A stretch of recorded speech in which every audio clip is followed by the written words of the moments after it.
అమ్మ లేట్ అవుతుంది, క్యారెట్ తీసుకురావే. రే ఇదిగోరా, నేను నువ్వేం తినలేదని ఈరోజు నీకోసం గుడ్డు కూర చేశాను. తింటలేమ్మా. ఏం చేస్తున్నాడేంటి?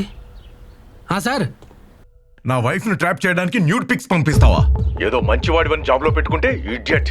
నీ అంతు తెలుస్తాను, పోలీస్ కంప్లైంట్ ఇస్తాను. సార్ నేనెందుకు పంపిస్తాను సార్? ఇప్పుడే నేను డ్యూటీకి బయలుదేరుతున్నాను సార్. నేను ఏ ఫొటోస్ పంపించలేదు సార్. చూస్తారా నీ సంగతి ఏంటో చూస్తా.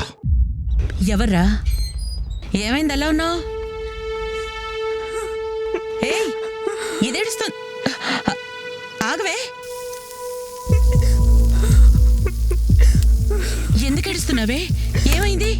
అమ్మా అది చెల్లి ఏమైందే? అన్నయ్య, అమ్మా నా ఫొటోస్ అన్ని నోట్ ఫొటోస్ గా మార్ఫ్ చేసి సోషల్ మీడియాలో అందరికి షేర్ చేస్తానని బెదిరిస్తున్నాడు. ఎవడ్రాడు? అది నువ్వు లోన్ తీసుకున్నావంట కదా, అది రీపే చేయలేదని నా ఫొటోస్ అన్ని సోషల్ మీడియాలో అప్లోడ్ చేస్తానని వార్నింగ్ ఇస్తున్నారు. అవునరా, మీ మావయ్య కూడా ఫోన్ చేసి నువ్వు తీసుకున్న లోని వాణ్ణి కట్టమని గోల్ చేస్తున్నారంట, లేదంటే ఇంటికి వస్తామని బెదిరిస్తున్నారంట. నేను తీసుకున్నది 20,000 అమ్మా, కట్టింది 45,000. ఇంకా ఎంత కట్టాలంట? మరి ఏందిరా ఈ గొడవ? చేసిందంతా చేసే లోపల దాక్కుంటా పెట్టరా, బయటికి ఎద్దావా. ఎరా మీ పక్కింట్లో దిగిన పాపానికి మమ్మల్ని ప్రశాంతంగా బతకనివరా? ఏమైందన్నయ్య? ఏమైందని నెమ్మదిగా అడుగుతా వింటమ్మా. మీ ఓడి ఎవరి దగ్గర లోన్ తీసుకున్నాడంట, అది కాస్త ఎగ్గొట్టాడంట. ఆ యదవులందరూ నాకు కాల్ చేసి నన్ను నా కుటుంబాన్ని బండబూతులు తిడుతున్నారు. అయినా పోయిపోయి వాళ్ళందరికీ నువ్వు నా నెంబర్ ఎందుకు ఇచ్చావురా? ఒక్క నిమిషం బాబాయ్, మా పక్కింటి నెంబర్లు మా బంధువుల నెంబర్లు మీకెలా వచ్చినాయిరా? యాప్ ఇన్స్టాల్ చేసినప్పుడే మొత్తం నీ అన్ని డీటెయిల్స్ వచ్చేసినాయి, అర్థమైందా? నీ ఫోటోస్ నీ వీడియోలు అన్ని వచ్చినాయి. రే తీసుకున్న దానికి అసలు దానికి మొత్తం వడ్డీ కట్టేశాను కదరా.